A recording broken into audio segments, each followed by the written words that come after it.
All right, welcome back. In this video, what we're going to do is we're going to be taking a look at how to add things like reflections, make things look a little more metallic and shiny. And if you need glass or something see-through, like you made a truck or a car for your simple scene and you want to add the glass so we can see through the windows, stuff like that. So here we go. Let's start off with the floor here of this ugly little scene. So I'm going to take the floor, I'm going to go to its materials. You guys know that we've picked the color. And then right underneath, you have metallic and you have roughness. We're going to throw the metallic up and we're going to take the roughness down. Now, right away, you're going to see that I get the shine of the light, but it's not like I'm getting reflections of anything else in here. Why not?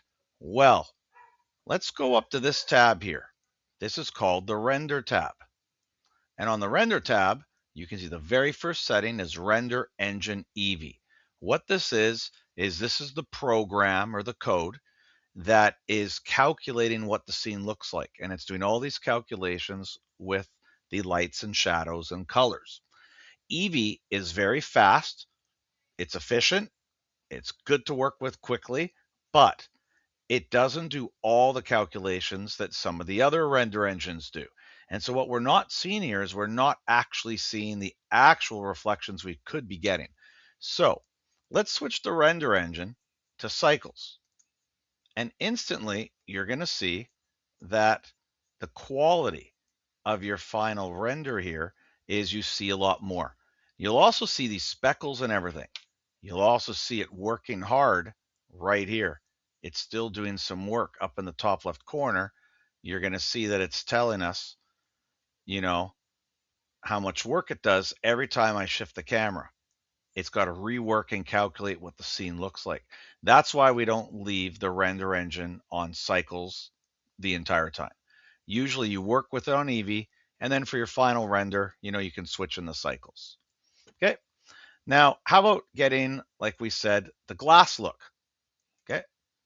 Okay. So if changing the metallic and the roughness can sort of change a couple settings for you, on your surface here, how do we get glass to happen? Well, that's going to be a totally different thing. Let's take this ball. Right now it has a color, and we never talked about this before, but it has surface, principal, BSDF. We're going to switch that. That's the regular default one, right? You never chose that, but let's switch that, and we're going to choose glass. And what this does is this just calculates it tells that setting, that surface, to be glass. You do not have to tint it very much. The littlest color tint will work here, going into the color wheel. But you can see this one actually takes a lot of work, right? Because it's doing all these calculations.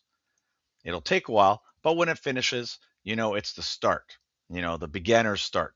So if you actually have a little square window for your car and you put the glass material on it, you're going to probably see that it looks okay. Now you'll also see here, that's taking a long time. It's trying to go up to 1,000 calculations to get the final picture.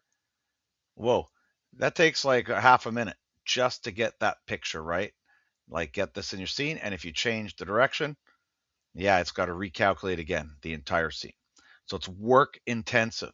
That's why we normally keep it in Eevee. But Eevee doesn't show you the glass and it doesn't show you the reflections, right? Anyways, that's how you get reflections in glass. You can try that in your scene if it makes sense. If not, I don't know, just tuck this knowledge behind in your head and maybe you can use it for another upcoming model that you do.